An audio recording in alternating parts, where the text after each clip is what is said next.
Sino ang mag-aakala na ang isang simpleng tao ay magiging pari na makapagpapagaling ng mga may sakit at magiging founder ng Kamay ni Jesus?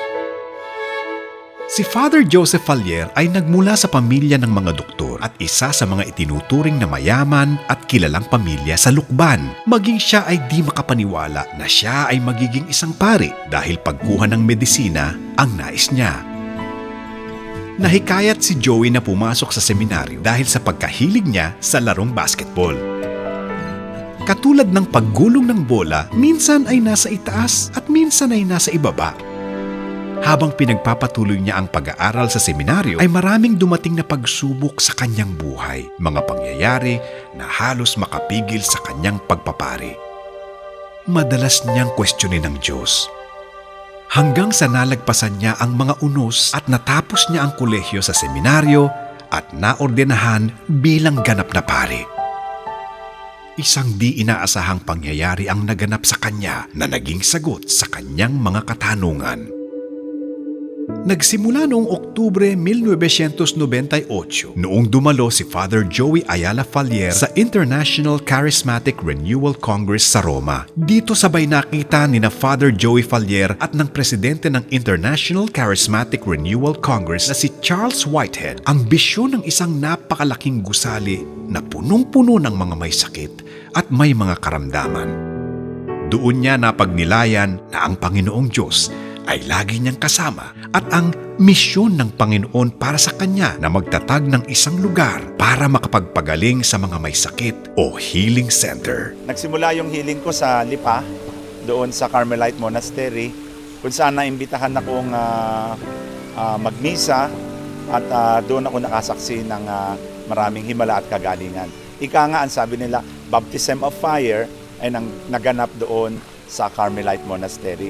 At isang pangyayari nga, yung isang healer na internationally known healer, Father Abraham Barham, ay hindi nakarating doon. At binigyan ako ng pagkakataon na sabi niya, ako na yung mag-healing. At nung nagkita kami, ang sabi niya, Father, God will be using you magnanimously in the healing ministry. Doon din ako naka-witness na nagmisa ako, merong isang pangitain na nakita ko isang babae na dress in red na galing sa Maynila na may cancer. Nung tinawag ko, sakto. Taga Manila, may cancer at naka-red t-shirt. So yun na nakita ko doon sa aking vision. At doon din ako nakaamoy ng red roses, smell of the Blessed Mother. At doon din ako nakakita ng kauna-una akong pinaraying over na nakapaglakad from the wheelchair. Itinatag ni Father Joey at ng mga malalapit sa kanya ang Kamay ni Jesus Ministry Foundation Incorporated noong 1998. Layunin nito ang makatulong sa mga may sakit, pisikal, mental, moral at spiritual. Isa rin sa mga misyon nito ang palaguin ang pananampalataya, pagmamahal at pananalig sa Diyos. Ito ay isang healing center, simbahan at renewal center. Nakatayo ang Kamay ni Jesus sa paanan ng bundok Banahaw. Tingnan natin ang sinasabi ng Biblia tungkol sa bundok. Ang bundok ay lugar para matagpuan ng Diyos. So ito yung simula ng Kamay ni Jesus. Matatandaan ito ng bayan ng Lukban. Ito ay lugar lang ng linta, limatik. Wala talagang mag-aakala na magiging Kamay ni Jesus na ganito. Sana ay magtatayo ako ng healing center sa Sariaya. Pero sabi ng Obispo Propogo, diyan na lang, dito sa Lukban. Meron tayong lupa roon na bigay ni Father Elia. Sinamahan ako mismo ni Monsignor Salvatos. At itinuro sa akin, ito, dito mo itayo. At walang mag-aakala, sa loob ng 10 taon, magkakaganito ito. Tingnan ninyo kung ano ang nangyari sa lugar na barangay Tinamnan. Ay tinamnan ng kapangyarihan ng Diyos at ng kagalingan. Malugod po namin kayong inaanyayahan dito sa Kamay ni Jesus at damhin ang pag-ibig ng Diyos na nagpapagaling. Ito po ang unang lumabas sa aking pangitain 20 taon na nakakalipas na magtayo ng isang simbahan kung saan marami ang pagagalingin. Ang capacity po ng simbahan ay 1,000 lang. Pero ang dumarating po pag Sabado at Miyerkules ay 4 hanggang 5,000. Noong Pebrero 4, 2002, nagsimula ang konstruksyon ng Kamay ni Jesus Healing Center. Bumuhos ang malaking pondo galing sa iba't ibang bahagi ng mundo, lalo na sa mga Quezonian na naninirahan sa Estados Unidos. Mga sumusuporta mula sa Metro Manila at ang minana ni Father Joey mula sa kanilang angkan ay ibinigay para makatulong sa pagpapatayo ng Healing Center. Halos 2 taon na ang ginugol sa pagsasaayos ng lugar. Nakasaksi po ang simbahang ito ng maraming kagalingan, maraming himala sa iba't ibang karamdaman ng mga tao. Makikita po ninyo ang altar ng ating simbahan. Makikita po ninyo ang pinakang sentro ay ang imahen ng Panginoon ng muling nabuhay. Makikita po ninyo napakataas ng grotong ito. Hindi ko po naisip na magiging ganyang kalaki at isang burol na ang mangyayari. At hindi ko rin naisip na makakapagpatayo ng mataas na risen Christ. Na ito na ang pangatlo sa pinakamataas na risen Christ sa buong mundo. Next to Sao Paulo, Brazil, which has 150-footer. And next to Bolivia, which has 70-footer. Meron tayong 305 steps. At pwede ninyong mapagnilayan ang yugto sa buhay ng Panginoon na makikita ninyo sa istasyon ng krus. Marami na ang nagpatunay na sa kanilang pag-akyat dyan, naramdaman nila ang presensya ng Diyos. Ito pong lugar na ito, nakasaksi ng maraming pagpapagaling, ang maraming mga tao, hindi lang po rito sa atin sa bansang Pilipinas, Luzon, Visayas at Mindanao, kundi yung mga dayo po na galing pa sa iba't ibang bansa.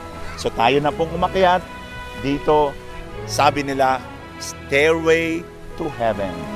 Ang kamay ni Jesus ay ating mararanasan. Narito na po tayo sa tuktok ng Kamay ni Jesus Grotto.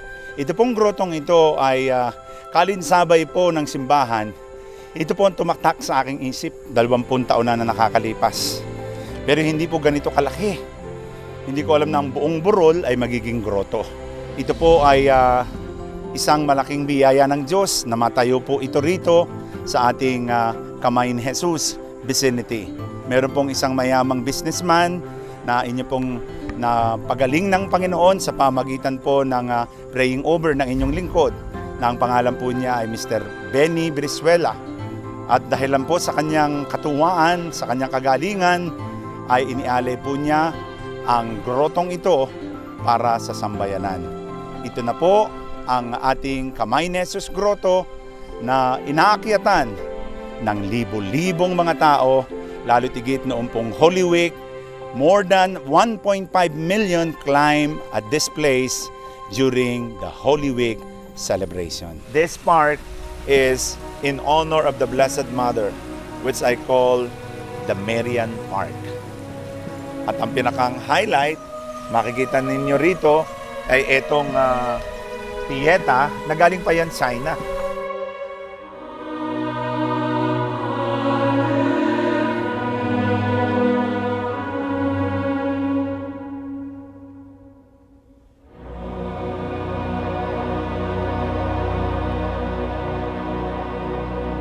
Ayun na po, sa Garden of Eden, pasukin po natin ang istorya ng kaligtasan.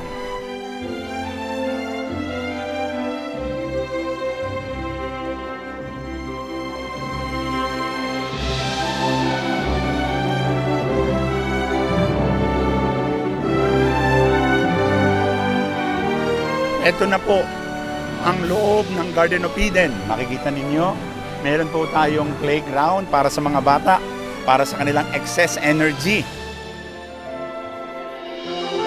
10 taon na po ang nakalipas. Year 2002, ng ating pong pasimula ng Kamay ni Jesus. Punong-puno ng pagpapala, punong-puno ng biyaya, ang Kamay ni Jesus. So patuloy po kami na magpupursige, na patuloy na makapaglingkod sa mga tao, lalo tigit, kayo po na mga may sakit, kayo po na nawawala ng pag-asa, kayo po na mga nagdurusa. Meron pa ho tayong pag-asa. Ang ating Diyos ay hindi natutulog. Pagagalingin kayo sa inyong mga karamdaman. Kaya parte po ng aming plano ay magpagawa pa ng mas malaking healing center para matugunan po ang pangangailangan ng libo-libong tao. Sa panahong itinakda niya, siguro po ay ating maisasagawa at ating pong maitatayo ang Kamay ni Jesus Dome, kung saan po ay pwede makapag-misa tayo sa mas maraming mga tao na nangangailangan. Sa kahulihan po, nais ko po samantalahin ng pagkakataon para pasalamatan po ang lahat ng mga supporters, sponsors, mga naging kabahagi ng Kamay ni Jesus, mga empleyado, mga trabahador, mga naging kabahagi, supporters, mga kaibigan. Salamat po. Kung wala po kayo, wala ang Kamay ni Jesus. Kung wala po ang inyong panalangin, kung wala po ang inyong suporta, wala po ang Kamay ni Jesus. Sa kaibuturan po ng aking puso, ako po, Father Joey, lubos nagpapasalamat sa inyong lahat. Mahal kayo ng Diyos. Mahal ko po kayong lahat. At sana patuloy niyong maramdaman ang kapangyarihan, pagpapagaling ng Kamay ni Jesus. At sa pagdaan ng 10 taon, ang Kamay ni Jesus Ministry Foundation Incorporated ay patuloy na magbibigay serbisyo sa mga nangangailangan. Bukas palad sa lahat ng mga kumakatok at naghahanap ng kalinga at pagmamahal. Magbibigay pag-asa sa mga pinanghihinaan ng loob. Magpapagaling sa mga may karamdaman. Mag-aakay sa mga naliligaw ng landas. Mananatili ninyong kasama at sandalan. Hawak kamay po nating ipagpatuloy ang misyon. Tuloy po kayo dito sa Kamay ni Jesus.